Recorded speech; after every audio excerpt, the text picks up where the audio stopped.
Hi everyone, welcome back to my channel. ఈరోజైతే మా అమ్మ చేసిన చిక్కుడుగాయ మసాలా కూర అయితే మీకు షేర్ చేస్తున్నాను అనమాట. మనం మామూలుగా బాండి పెట్టేసుకొని ఒక గిన్నె అందులో ఆయిల్ యాడ్ చేసుకొని తాలింపు గింజలు అన్నీ వేసుకోవాలి. ఆనియన్స్ అన్నీ కూడా వేసేసుకొని కరివేపాకు ఇవన్నీ వేసుకోవాలన్నమాట. మనకి ఇష్టం ఉంటే పచ్చిమిరపకాయలు, ఎండుమిరపకాయలు ఇవన్నీ కూడా వేసుకోవచ్చు. అవి కొంచెం బాగా వేగాక అప్పుడు కొంచెం పసుపు, ఉప్పు వేసుకోవాలి. చిక్కుడుకాయ కూర ఇది ఫ్రైయే కాకుండా చాలా రకాలుగా చేసుకోవచ్చండి. చిక్కుడుకాయ టమాటా, చిక్కుడుకాయ ఫ్రై, చిక్కుడుకాయ మసాలా కూర ఇలా చేసుకోవచ్చు అనమాట. సో ఈ విధంగా టమాటాలు అయితే ఎక్కువగా వేసుకోండి, బాగుంటుంది. ఎక్కువ మా ఇంట్లో ఫ్రైయే తింటారు, అందుకని చెప్పి ఈసారి వెరైటీగా ఇలా చేశారనమాట.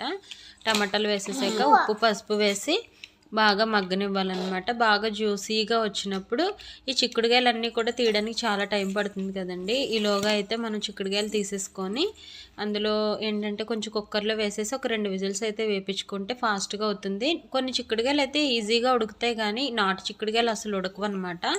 అలాంటప్పుడు మనం కుక్కర్లో 2 విజిల్స్ వేయించుకొని ఆ వాటర్ కూడా వేస్ట్ చేయకుండా వాటర్ కూడా అందులో వేసేసుకోవడం బెస్ట్ అనమాట. సో ఈ విధంగా కలిపేసుకోవాలి. అదే ఫ్రై కనుక్కోండి, స్టీమ్ చేసుకుంటే చాలా మంచిది.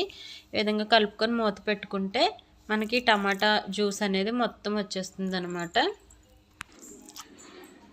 మూత పెట్టేసుకుంటే మొత్తం గ్రేవీలాగా బాగుంటుంది. మీకు చిక్కుడుకాయ టమాటా ఇష్టమా, చిక్కుడుకాయ ఫ్రై ఇష్టమా, ఎలా చేస్తే ఇష్టమో కామెంట్ చేయండి. దీనికైతే మసాలా అయితే రెడీ చేసి పెట్టుకున్నారు, చూసారు కదా ఎలా జ్యూసీగా వచ్చేసిందో. యాక్చువల్గా అయితే ఇప్పుడు ఆ మసాలాని ఇప్పుడే యాడ్ చేస్తే బాగుంటుంది, బట్ ఇంట్లో చిన్నపిల్లలు ఉన్నారనేసి చిక్కుడుకాయలు వేసేసామన్నమాట. వేసేసుకొని అవి కొంచెం ఉప్పు వేసాం కదా, అదంతా కూడా పట్టాక పిల్లలకి విడిగా తీసేసి అప్పుడు మసాలా యాడ్ చేశారనమాట. చూసారు కదా, ఈ విధంగా కొంచెం బాగా ఆయిల్ అంతా కూడా ఉప్పు అంతా కూడా బాగా పట్టేలా తీసేసి కొంచెం బాగా ఉడికిన ముక్కలన్నీ కూడా మనం పిల్లలకి తీసుకుంటే బెస్ట్ అనమాట. పిల్లలకు కొంచెం కారం తక్కువగా ఉంటేనే తింటారు కదండి, అందుకని పిల్లలకి విడిగా తీసేసారు. ఆ తర్వాత అయితే ఇందులోకి మసాలాని కారం కూడా సరిపడా వేసేసుకోవాలి.